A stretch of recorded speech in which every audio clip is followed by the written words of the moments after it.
Welcome to Pause to Go, the podcast that's all about making the most of life's transitions from middle school through menopause. I'm your host, Bree Luck, joining you as we embark on a journey of self-discovery and questionable decisions.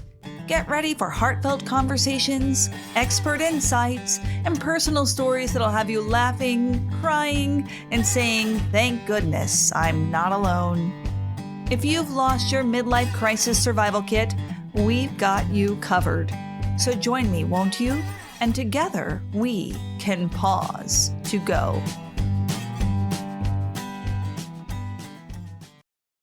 I am recording today's episode on Cape Cod, where I've had the incredible luxury of having a sort of working vacation, which is to say that I've been able to take a walk on the beach every morning before my workday begins.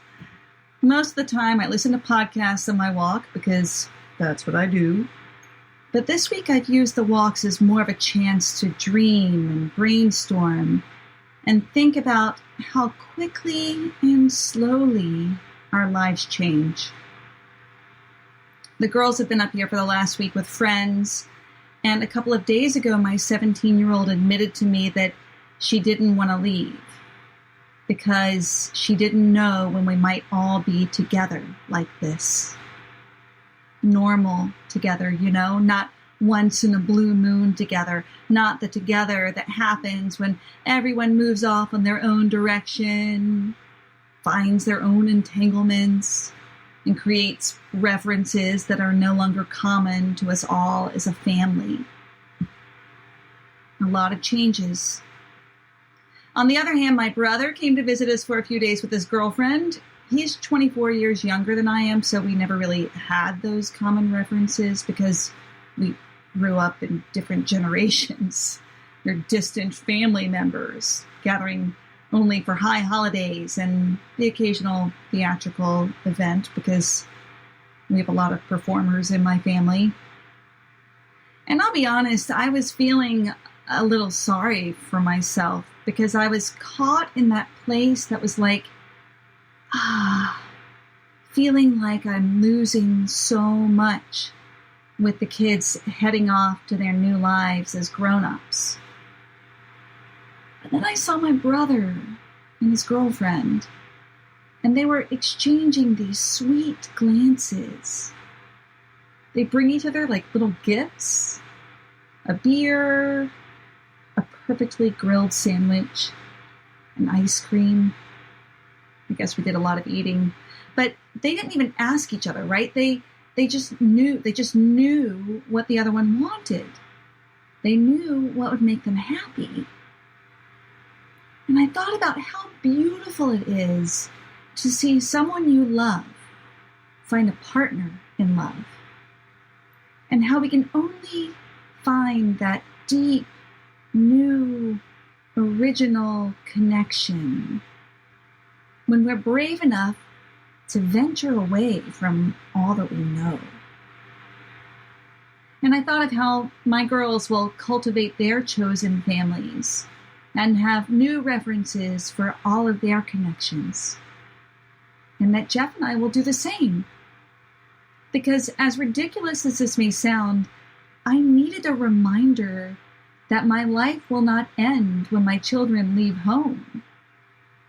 And like them, I also get to create a rich new life where they will always, always have my heart, but they may not get all the little inside jokes. Okay, so today we are diving into a reader question that I think most of us can relate to. Our listener, let's call her Sarah. I guess it's not a reader question. I guess it's a listener question. Well, let's call her Sarah. She wants to remain anonymous.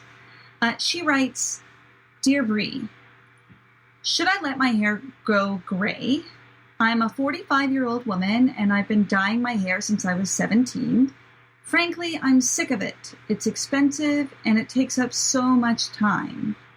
On the other hand, I'm afraid that I'll look old if I go natural. Why am I afraid of looking old? What the heck is that about? What should I do? Well, Sarah, thank you for sharing this question. It is one that I've asked myself many, many, many times. Because when it comes to being a woman of a certain age, we start to run into issues of bias. Because that's what we're dealing with here, Sarah. And today we're going to talk about the intersection of the age bias and the sex bias, and how they play out in the realm of beauty. So let's talk a little bit about the concept of intersectionality. Intersectionality was coined by the legal scholar Kimberly Crenshaw, and it acknowledges that individuals experience overlapping forms of discrimination or disadvantage based on intersecting social identities like age, race, gender, size, ability. All of those shape our experiences and the biases we face. So, Sarah, your fear of looking old is one that many of us grapple with, and it highlights the complex interplay that happens with age bias and sexism. So, society often places a premium on youth, especially Western society, and particularly for women. We can see it in the language. Men become sexy silver foxes, while women become cranky blue hares. That's not fair. The media, of course, perpetuates these harmful stereotypes about aging and beauty, and it's a constant reinforcement of that, right? I mean, we are constantly bombarded with messages that equate youth with desirability, vitality, and success. And these messages can seep into our subconscious, influencing our perception of ourselves and creating a fear of aging. So these biases aren't always obvious. They come out in a multitude of ways. Maybe it's the birthday card when you turn 40 that says "over the hill," or the comment from your neighbor that's like, "Oh, you look good for your age," suggesting that you only look good when you factor in the disadvantage of being over, say, 25. Or maybe it's like self-directed ageism. And this is when we internalize society's negative views so much that we can't really see any other truth. So then we perpetuate the lie by the internal dialogue that we have around what we're doing and what we're going through. So we misplace our keys, we blame it on age. We feel like staying in for the night, we're an old coot. It's a mind game, right? Where you become your own worst enemy. And let's not forget the medical world. We know that older adults are often left out of research and clinical trials. Women speak of feeling invisible.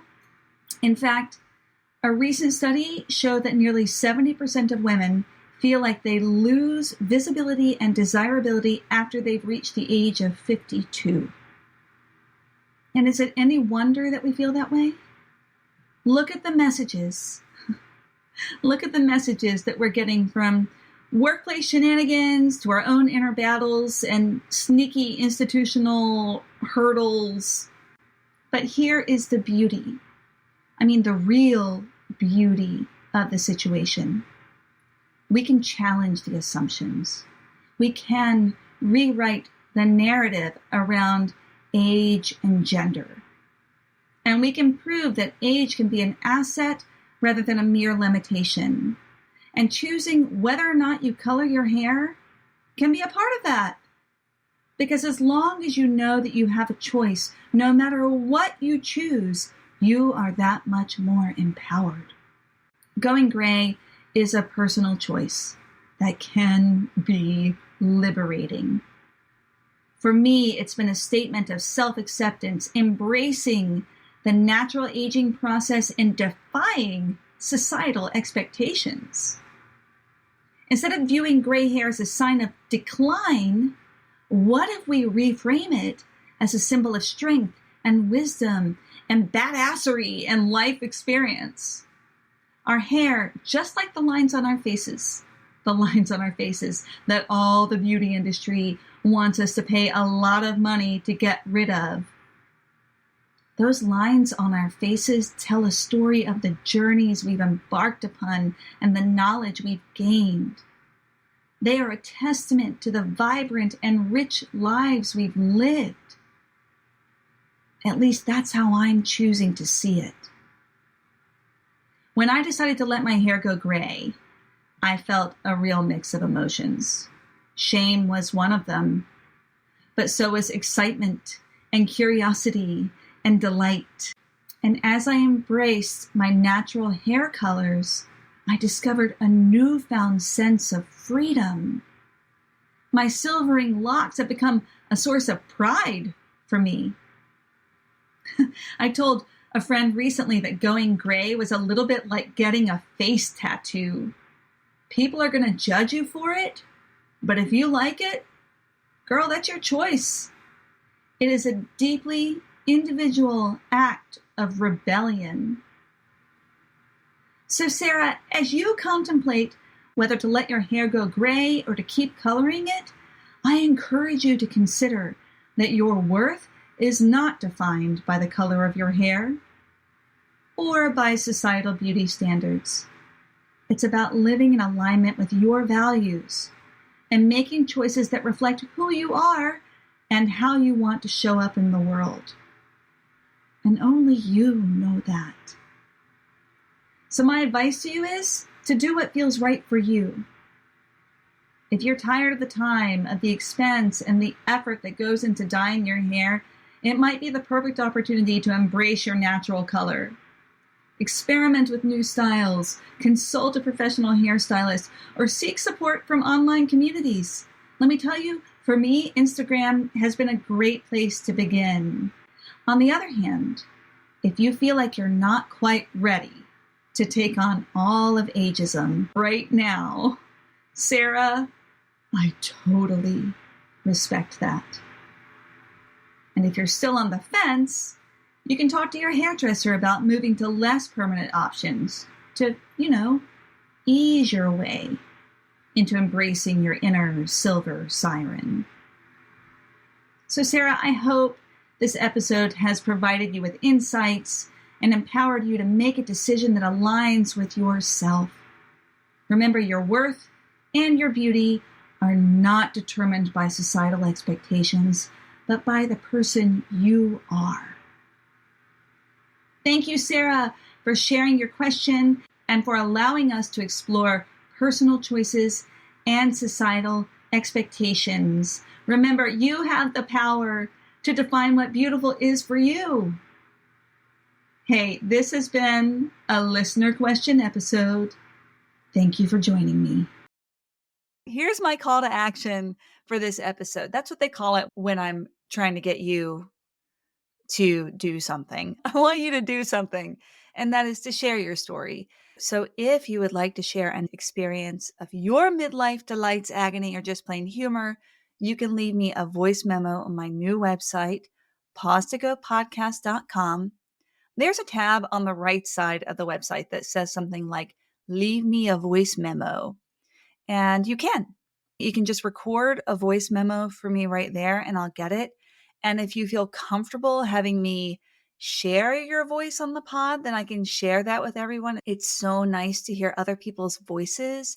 But if you don't feel comfortable having me share your voice, I can just anonymously share your story. It'll be great to have your stories on the Pause to Go podcast. All right, stay curious, y'all.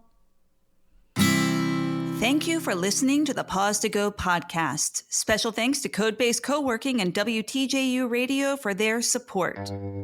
This has been an Awkward Sage production.